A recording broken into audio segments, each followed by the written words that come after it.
The other day I was craving corn dip, and this recipe turned out so delicious. Creamy, cheesy, loaded with lots of sweet corn, and the best part, it was so easy to make. And I'm gonna show you how to in this video. Let's get started.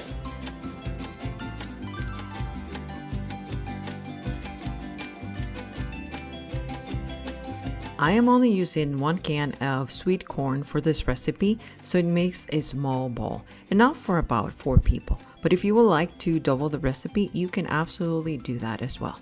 First, I peel the onion, then I slice it.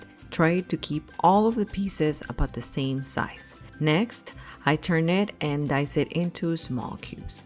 I measure out exactly how much I need. The rest goes into the refrigerator, and I add the onion to the bowl where I will be mixing everything together. I like storing chopped vegetables in these little containers. They keep my refrigerator from smelling like onions, and the next time I need some, they're already chopped.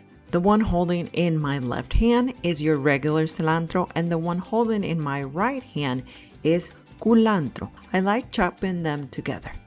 If you like an exact measurement, I would say about 1/4 of a cup, but feel free to use more or less depending on your taste. And yes, the leftovers go into one of these little containers too.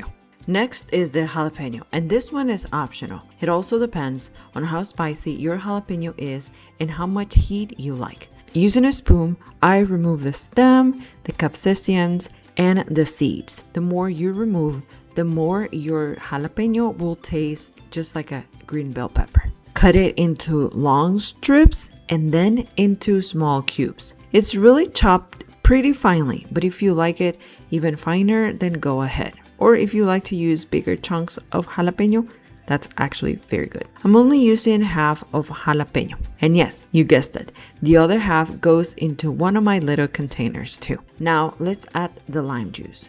If you like to measure it, use about 1/8 of a cup. The lime helps mellow out the raw onion flavor, although if you don't want to measure, the juice of 1 lime should be enough. I stir everything together and let it rest for a few minutes. While that's resting, I crumble the cheese. Right now, I'm using queso fresco, but cotija, cheddar, or your favorite cheese will work too. Pretty much every ingredient in this recipe is optional. But the next one I'm gonna show you could be a little bit crazy, and it is adding just a little bit of white sugar. Now add the mayonnaise,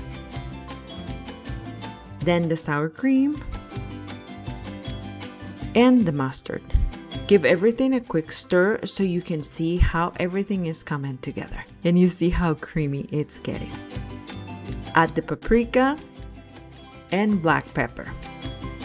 I'm saving salt for the end because once the cheese goes in, the seasoning might need to be adjusted depending on the cheese that you're using.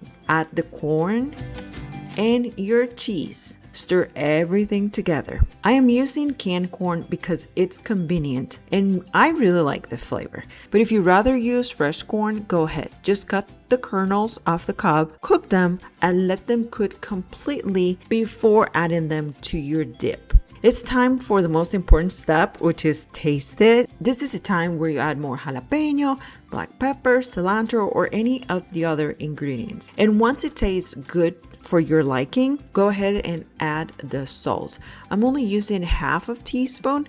It's actually not that much that I'm using, but the amount will depend on also the cheese that you're adding on your dip. Because I'm gonna serve it cold, I'm gonna transfer it to a serving bowl. Then I'm cover it with plastic wrap so it doesn't absorb all of the flavors from the fridge. And I'm gonna bring it to refrigeration for at least 2 hours. Once it's chilled, I remove the plastic wrap, sprinkle a little bit of paprika on the top, top it with a little queso fresco or a little bit of cilantro or culantro for a pop of fresh color. Now it's ready to enjoy. Take it to a party or keep it all to yourself while you watch TV. I promise I won't judge. I use fresh jalapenos in this recipe, but if you would like to use homemade pickled jalapenos instead, I'm going to link that recipe over here.